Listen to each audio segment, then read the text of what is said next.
They say the body keeps the score, and for many elderly people, the final tally isn't written in disease or genes. It's written in hours spent sitting.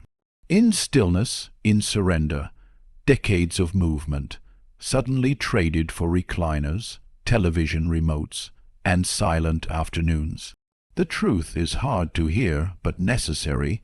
The moment consistent physical movement stops, the body begins to rot in slow motion.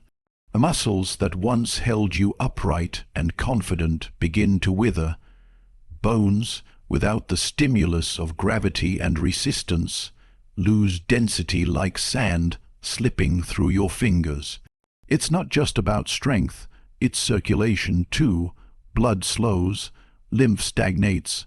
The system that once flushed toxins and delivered oxygen with mechanical precision becomes lazy, burdened, thick. The heart works harder, the brain receives less oxygen, fatigue creeps in and stays, and yet so many don't see it. They say, "I'm just tired, I've earned my rest," but they're not resting, they're rusting. The joints stiffen not from age but from disuse. The hips grow fragile, not from time, but from neglect. And with every day spent without movement, the body's balance erodes.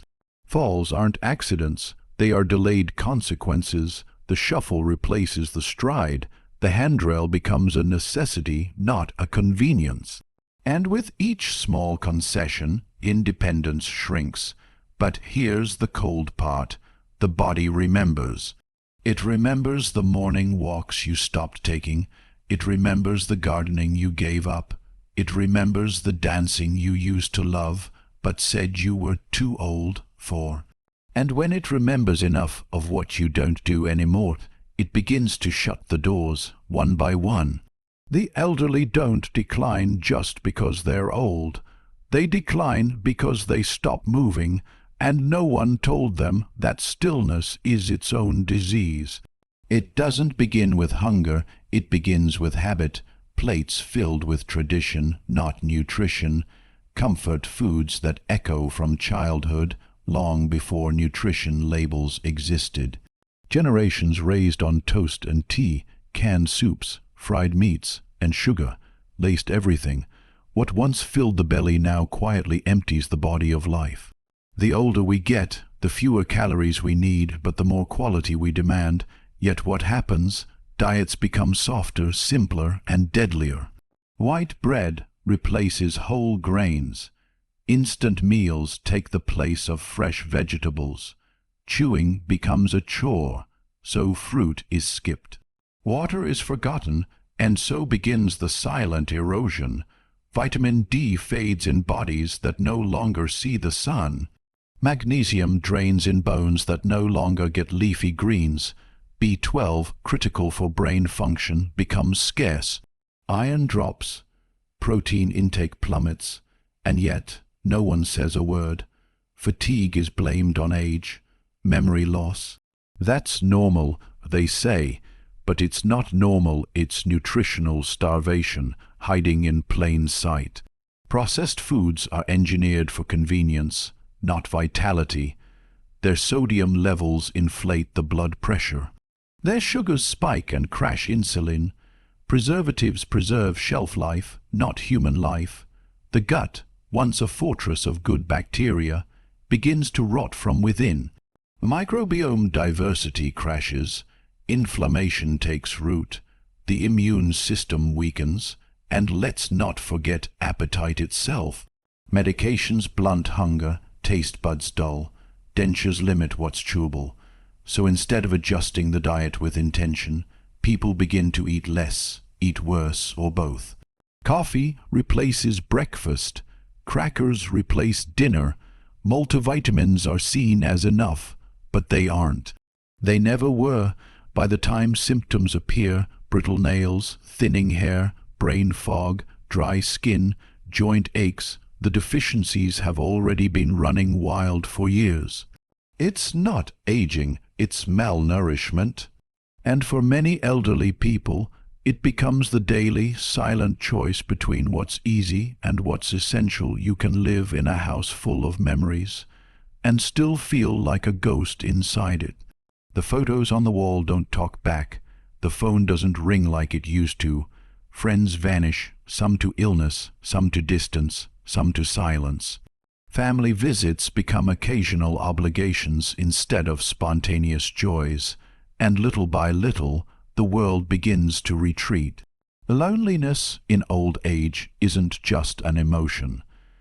It's a physiological condition, as dangerous as smoking 15 cigarettes a day. It raises cortisol, the stress hormone. It weakens the immune system. It accelerates cognitive decline.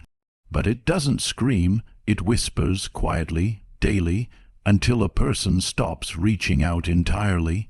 The human nervous system was built for connection, eye contact, laughter, the brush of a hand, the warmth of being seen. Without it, the brain starts to dim. The frontal lobe, responsible for decision-making and social judgment, slows down. Memory becomes patchy. Anxiety grows in the silence. Depression slips in, unnoticed, like a draft through an old window. And it gets worse because no one wants to admit they're lonely. They pretend. They smile when people check in. They say, "I'm fine." They wave from the porch and retreat back inside to a television that talks at them, not to them. The digital world offers endless entertainment, but no companionship. Algorithms don't ask how your day was. Many elderly people feel abandoned in a world that moves too fast for them, speaks too loudly, and expects them to keep up. So they pull back, decline invitations, skip events, hide behind politeness, and the smaller their social circle gets, the quicker their spirit fades. Human beings were not designed to age in emotional exile.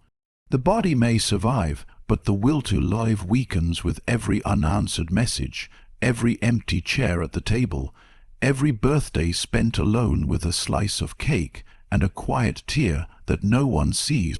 For many elderly people, the bathroom cabinet tells a story: rows of orange bottles, plastic caps, faded labels, instructions too small to read without a magnifying glass. Pills for blood pressure, pills for cholesterol, pills for sleep, pills to fix what other pills broke. It's a ritual now: morning, noon, night, a swallow, a sigh, a shrug. But medicine, once a lifeline, becomes a crutch. And behind the mask of routine lies a dangerous truth. Too many are medicated into submission, not healing. Symptoms are managed, not solved. The deeper causes, poor lifestyle, poor diet, chronic stress, remain untouched. And the body, numbed by chemicals, forgets how to heal on its own. Overmedication doesn't knock on the door loudly. It slips in quietly, a little dizziness here, a bit of brain fog there, a fall that just happened. Digestion slows. Balance falters. Sleep becomes unnatural, forced by sedatives that don't allow the brain to repair, only to shut down. The kidneys struggle to process the daily load.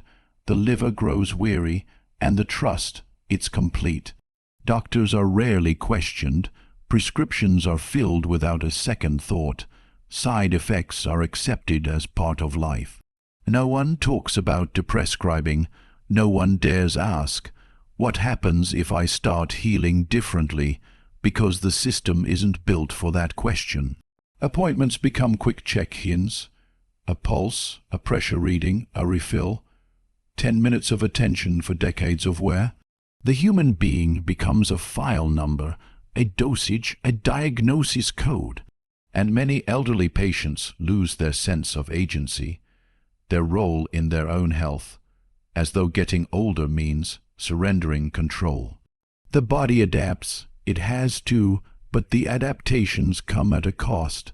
Alertness dulls, emotions flatten, energy disappears. And all the while, the root causes inflammation, lack of movement, emotional trauma, poor sleep, bad nutrition are still waiting underneath untouched, unheard, untreated sleep. It should be a sanctuary, a nightly reset where the body repairs, the brain recalibrates, and the soul exhales. But for many elderly people, it becomes a battlefield. What once came naturally now arrives reluctantly, in fragments. Minutes turn into hours, nights stretch longer than days, and rest becomes a memory instead of a reality. The causes are layered. Aging bodies produce less melatonin, the hormone that signals sleep. The circadian rhythm, the internal clock that tells the body when to rest and rise, drifts out of sync.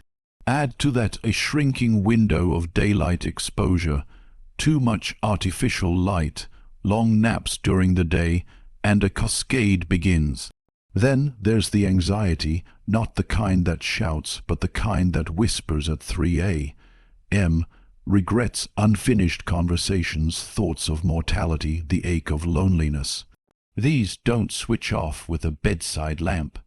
They linger in the dark, coiling around the mind like smoke. Many resort to sleep aids, prescription or over-the-counter. They sedate the body, but they don't nourish the brain. They suppress REM sleep, the stage where memory consolidates and emotional processing happens. Night after night of chemical sleep leaves the elderly groggy, forgetful, and detached from their natural rhythms. Waking becomes fragmented, trips to the bathroom, restless legs, dry mouth, a strange noise outside. And once awake, returning to sleep feels impossible. The mind reactivates, the body tenses, so they lie there staring at the ceiling, counting the seconds, trying not to think too much. Sleep deprivation in older adults isn't just about feeling tired. It chips away at cognition, weakens the immune system, increases inflammation, and raises the risk of heart disease and depression. And yet, routines are rarely examined. No one looks at the caffeine after noon, the glowing television at bedtime, the room too warm or too cold. The bedroom becomes a place of restlessness, not restoration. And over time, the body forgets how to transition smoothly between day and night. The mind becomes cloudy, emotions grow volatile, small tasks feel overwhelming, and all of it traces back to one simple truth: the body never truly had a chance to repair. Time doesn't heal all wounds, it buries them. And for many elderly people, those buried wounds begin to surface when the noise of life finally quiets. The job is gone, the children are grown, the distractions fade, and in that silence, the nervous system remembers everything. Decades of accumulated stress, the kind that was never spoken aloud, doesn't simply disappear. It settles into the body like sediment. The loss of a spouse, the miscarriage no one knew about, the war stories that never made it into conversation. The betrayals, the sacrifices, the suppressed grief, the unresolved guilt. These live in the tissues, not just the mind. Chronic stress reshapes the body from the inside out. It stiffens arteries, inflames joints, weakens digestion, impairs memory. The adrenal system, overused for years, becomes sluggish. The fight or flight switch breaks, stuck half on, even in peace. What looks like irritability or confusion is often an overloaded system trying to manage ancient pain with no tools left. And trauma, especially the kind that was never named, warps perception. The world feels unsafe even when there's no threat. Hypervigilance persists, sleep becomes shallow, trust becomes difficult. The past sneaks into the present in subtle ways, a tone of voice, a news story, a dream that leaves a person shaken before sunrise. Many elderly people grew up in a time when emotions were swallowed, not processed, Therapy was taboo. Crying was weakness, so they soldiered on, mistaking survival for healing, but the body always keeps score. Heart palpitations, unexplained fatigue, sudden panic, memory lapses, all are messengers from a nervous system still in distress. They may forget names or places, but they never forget the feeling of what hurt them. And when the structure of daily life fades, when work ends, when the house is too quiet, when familiar faces are gone, the emotional weight they carried for decades begins to press down harder. The past grows louder than the present, the mind loops, the body tenses, and the emotional wounds, left untreated, begin to manifest physically. With precision that medicine often fails to decode, there's a quiet line that gets drawn, not by force, but by hesitation.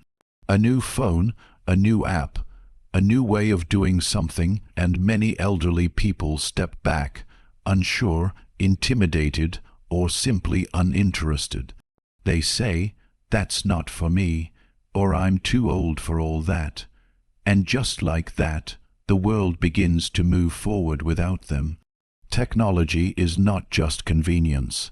It's connection, stimulation, relevance. It's how the world speaks now through video calls, digital communities, virtual libraries, online classes, brain training games, and real-time conversation.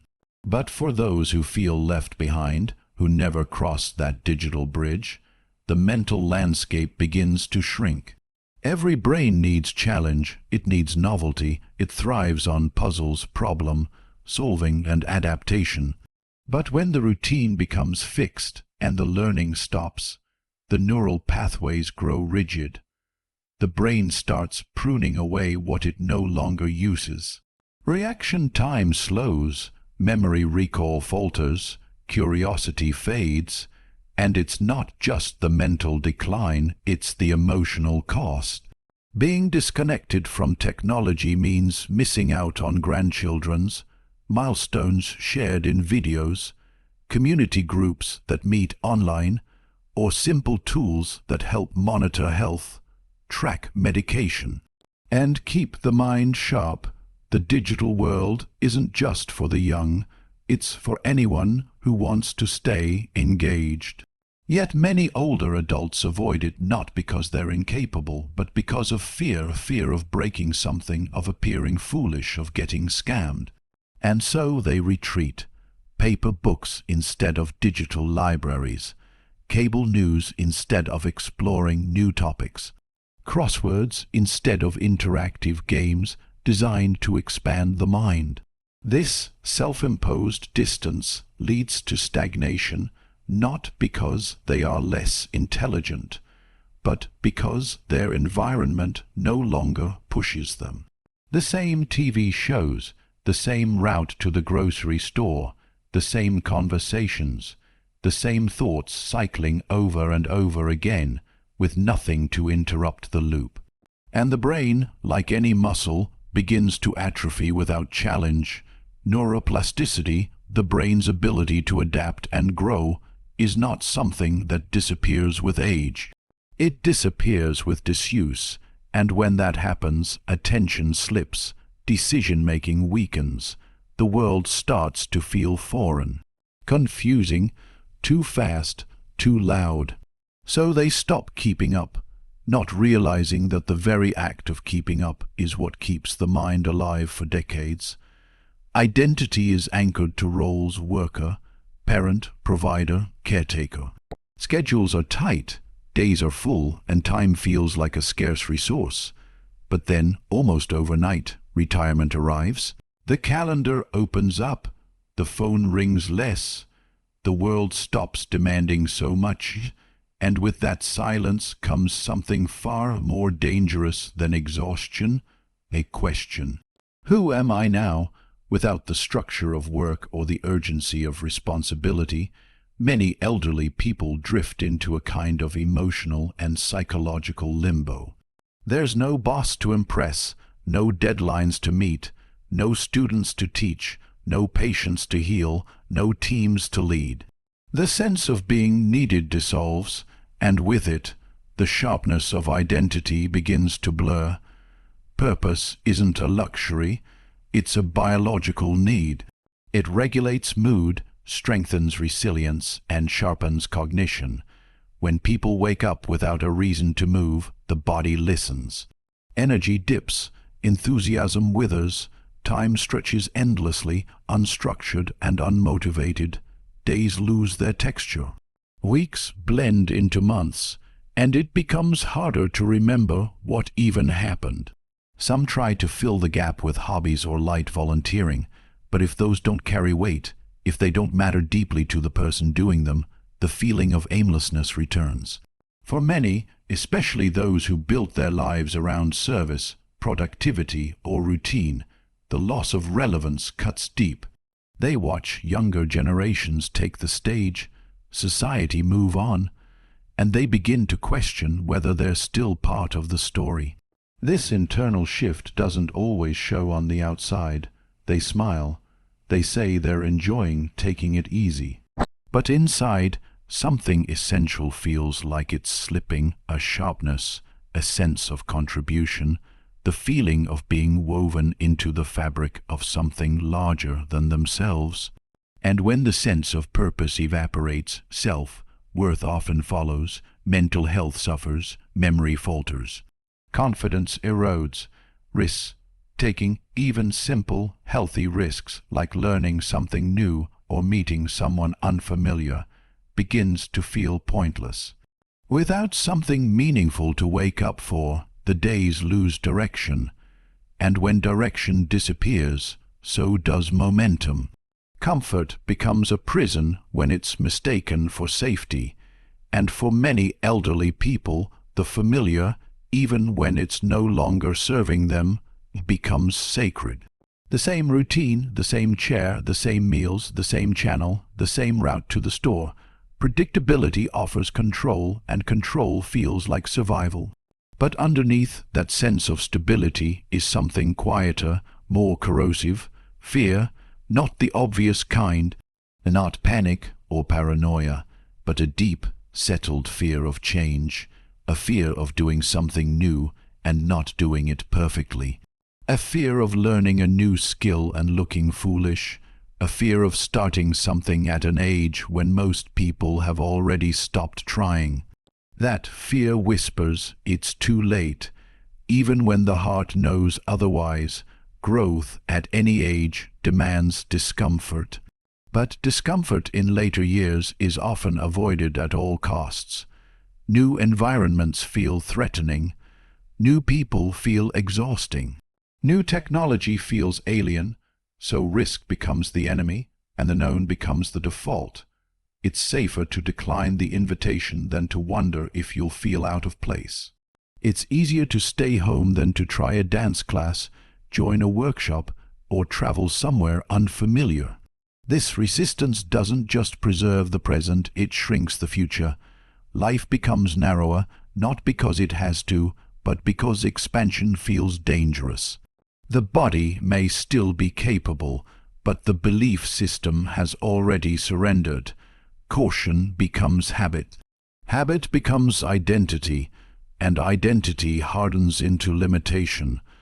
The tragedy is not that older people can't grow, it's that many believe they shouldn't.